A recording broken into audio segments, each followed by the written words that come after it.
Daily blog সচরাচর আমার দেওয়া হয় না, তবে আজকে কিন্তু আমি একটা ডেইলি ব্লগ শেয়ার করছি।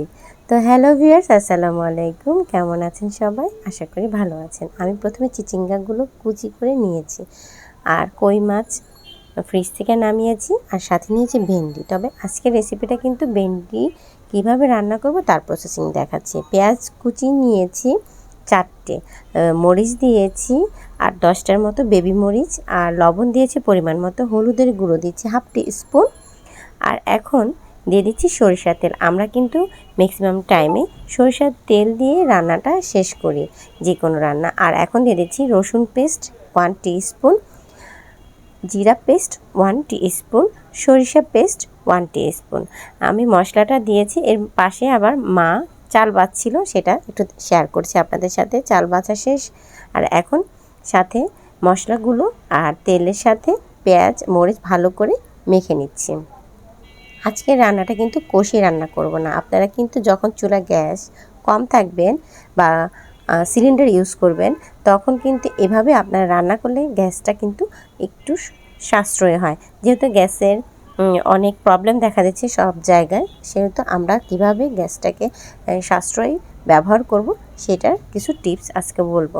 এভাবে কিন্তু হাত মাখিয়ে ভালো করে ভেন্ডিটাকে মশলা দিয়ে মাখিয়ে নিচ্ছি। এভাবে মাখিয়ে এখন দিয়ে দিব পানি। পানির পরিমাণটা খুব বেশি দেওয়া যাবে না। এই তো পানি ঠিক আমি 2.5 মগের মতো দিয়েছি, দিয়ে চুলার আঁচ ধরিয়ে দিয়েছি। আর আমি এখন সিলিন্ডার দিয়ে রান্না করছি। এটা খুব অল্প গ্যাসে রান্নাটা হয়ে যায়। আর দেখুন এই যে বলক চলে আসছে, এখন একটু নেড়ে চেড়ে দিচ্ছি।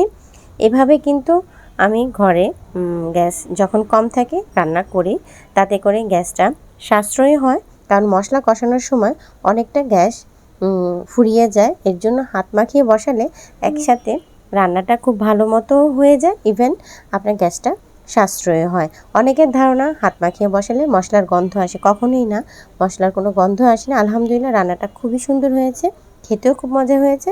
আজকের মতো তাহলে বিদায় নিচ্ছি, দেখা হবে নেক্সট রেসিপিতে। সেই পর্যন্ত সবাই সুস্থ থাকবেন, ভালো থাকবেন, আমার জন্য দোয়া করবেন। আমিও সবার জন্য দোয়া করি, আল্লাহ যেন সবাইকে সুস্থভাবে বাঁচিয়ে রাখে, সকল বিপদ বালা মুসিবত থেকে যেন সবাইকে আল্লাহ নেক হায়াত দান করে বাঁচায় রাখে।